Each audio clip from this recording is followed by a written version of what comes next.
महाभारत युद्ध शेष हो जाए। हस्तिना सिंहासन अधिष्ठित हो सारी धर्मराज युधिष्ठिर। श्रीकृष्ण कार्य समाप्त। बहु दिन आसी से पांडव मानक सह रही जाइथिले। एबे से बाहरिले द्वारिका को फेरीजिबे।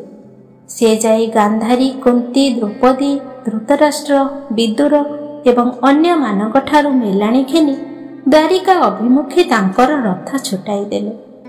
पांडव माने नगर बाहर पर्यंत बाटोई देबाकू आसी भगवान को रथ अदृश्य हेबा पर्यंत तांको पथ को चाहि रहिले।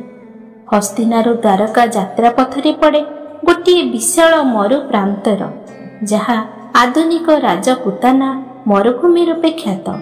सेही मरुभूमि रे बास करुथिले महर्षि उतंक। पूर्वरु परिचय थिबा उतकंक आश्रम रे श्रीकृष्ण पहुंची तांको अभिवादन कले। कुरुक्षेत्र युद्ध विषय ऋषि उतकंकु जना न थाए। से भाबिले कौरव और पांडवंक मध्यरे श्रीकृष्ण शांति प्रतिष्ठा करी फेरी आसिछन्ति। किछि समयर कुशल जिज्ञासा परे कृष्ण कथा प्रसंग रे कहिले, मु पांडव और कौरवंक मध्यरे शांति प्रतिष्ठा निमंते बहु चेष्टा करिथिली। मंदमती दुर्योधन सूच्याग्र परिमित भूमि देव नाही बोली जीत अटल रही मोर तिरस्कार कला।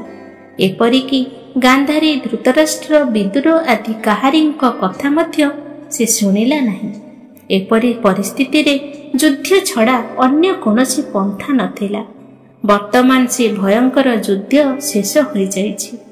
दुर्योधनक सह एबे कौरव मानकर मध्य अंत घटिछि। पांडव मानकर आहु पुत्र मित्र केही नाहांती, मात्र से माने ही जीवित अछंती। हस्तिना सिंहासन रे अभिषिक्त होइछंती धर्मराज युधिष्ठिर। उतंक खूब रागी जाई कहिले, कृष्ण तुमे एही घोर विनाशकारी समर को चाहिथिले एडाई पारिथांता। सामर्थ्य थाई मध्य तुमे ताहा कल नाही। एनु सेही महासंहार पाई मु तुमको ही दायी करुछि। तुमर एई छलना पाई मु तुमको अभिशाप देउछि। उतंक अभिशाप देबाकू उद्यत हेउथांती कृष्ण कहिले, थयाधर ऋषिवर, युवावस्थारू तपस्या करी जेउ पुण्य अर्जन करिछ ताहाकू एते शीघ्र नष्ट करिबाकू दियो नाही। मु मध्य एहा चाहे नाही। अल्प तपस्या लब्ध ज्ञान रे काहार शक्ति नाही मते चिन्हि पारिबो। सेही आध्यात्म पुरुष मु, जहांकू लाभ करिबा पाई मुनि ऋषि माने जुग जुग धरी तपस्या करती। व्यक्त अव्यक्त ए संसारर समस्त वस्तुरे मु विद्यमान। मु ए संसार रे विभिन्न रूपरे लीला करिथाए। मानव रूपरे शांति स्थापन पाई मु कौरवंक द्वारस्थ होइथिली। मात्र महामोह कबलित दुर्योधन एवं ताहार मित्र माने मो कथा सुनिले नाही। एनु युद्ध होई धर्म संस्थापन होइछि। एपरि कही श्रीकृष्ण तांक विश्व रूपरे प्रकट हेले।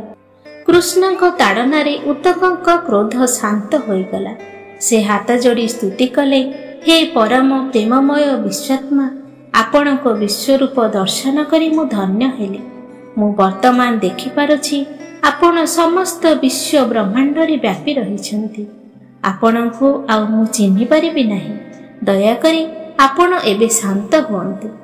श्रीकृष्ण ऋषिंक प्रार्थना रे निज स्वरूप को फेरी आसी कहिले, मु तुम उपरे संतुष्ट। वर्तमान तुमे जहा वर चाहुच मागी नहीं पार। ऋषि उतंक कहिले, स्वयं नारायण दर्शन लाभ परे मोर आ कौनसी वरर प्रयोजन नहीं। मात्र कृष्ण बाध्य करी कहिले, तुमको तो किछि ना किछि मागिबाकू ही पड़िबो। उतंक कौन वर मागिबे बोली बहु समय चिंता करी देखिले एही मरु प्रदेश रे जल दुर्लभ। जलाभाव जोगु तांकु बहु समय रे तुषार्थ रहिबाकू पड़ुछि। तेनु से वर मागी कहिले, हे वासुदेव, आपण मते एही वर दियंतु। मु ए मरुभूमि रे जेउठी भी रहिबी सेठारे मते जल सुलभ हेब। श्रीकृष्ण कहिले, तथास्तु। श्रीकृष्ण पुणी कहिले, तुमर जेतेबेले जहा दरकार हेब मते स्मरण कले मु तुम पाखरे निश्चय पहुंचीबी। एहा कही श्रीकृष्ण मरुपथरे तांक द्रुतगामी रथ को द्वारिका अभिमुखी छुटाई देले। बहुदिन परे दिने महर्षि उतंक मरुभूमि बुलुथांती। तांकु भीषण शोष लागिला। भीषण तृषित होई श्रीकृष्ण को स्मरण कले। किछि समय परे देखागला सेही बाटरे जणे कुश्चित चंडाल जाउछि। संपूर्ण उलग्न ता सह दळे कुकुर चली थांती। ता बेकरे झुलुछि गोटिए लोचाकचा चमड़ार थळी। चंडाल उतकंकु कहिला, जदि शोष लागुछि तेबे एही थळी रे जल अछि, तुमे पी पार। तपस्वी ब्राह्मण ऋषि उतंक एपरि एक कुश्चित अपवित्र चंडाल हाथरू पानी पीबे किपरि? से नासिका कुंचन करी कहिदेले, मोर पानी पीबा दरकार नाही, तू तो बाटरे चली जा।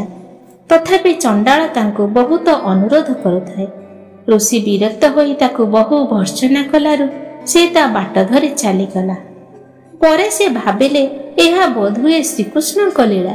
श्रीकृष्ण को स्मरण करिबारु प्रतिश्रुति अनुଯାयी श्रीकृष्ण आसी हाजर होइगले। उतंक तांकु देखि कहिले, बर देबा पई जिद करी शेषरे एही बर मते देले। चंडाल गोटिए पठाई देले मते पानी पीबा पई। ब्राह्मण होई चंडाल हाथरू मु कोन जल ग्रहण करिथांती? आपण मते एभଳି परीक्षा करुथिले काहेकि? श्रीकृष्ण कहिले, ऋषिवर मु तुमको परीक्षा करू नथिली। तुमे जेतेबेले तृषित होई मते स्मरण कल, मु भाबिली तुमको अमृत पियाइबी। सेतिपाई मु इंद्रको तुम निकटको पठाइथिली। इंद्र तुम पाखकु चंडाल रूपरे अमृत धरी आसीथिले। देवेंद्र मो कथारे आसीबा बेले कहिथिले, अमृत पाई कोनोसी मनुष्य अधिकारी होई न पारे। तेणु छद्म चंडाल विषय मु महर्षि उतकंक निकटकु जीवी। से मते चिन्हि पारिले हेला। एणु हे उतंक, इंद्र तुमको ए परीक्षा करुथिले, किंतु तुमे ए परीक्षा रे हारिगल। एहा सुनी उतंक बहु दुखित हेले। पुनः तांकु श्रीकृष्ण कहिले, कोनोसी ज्ञानी पुरुष ब्राह्मण चंडाल भेदभाव रखती नहीं, मात्र तुमे एहार उपरकु उठी जाई पारिल नहीं। श्रीकृष्णଙ୍କ ठारू ए सदुपदेश पाई उतकंक मुखरू वाक्य स्फुरिला नहीं। ब्राह्मणर अभिमान तांकर भांगी पड़िला। श्रीकृष्णଙ୍କ सम्मुखरे से अधोमुख होई रहिले। सेइथिपाई आजि मध्य मरुभूमि रे देखा जाए मृग तृष्णा। वर्षा विरल मरुभूमि रे कोनोसी समय रे वर्षा हेले ताकु उतंक वर्षा एवं आकाश रे घोटी आसीथिबा मेघ बादल को लोके उतंक मेघ बोली कहिथांती।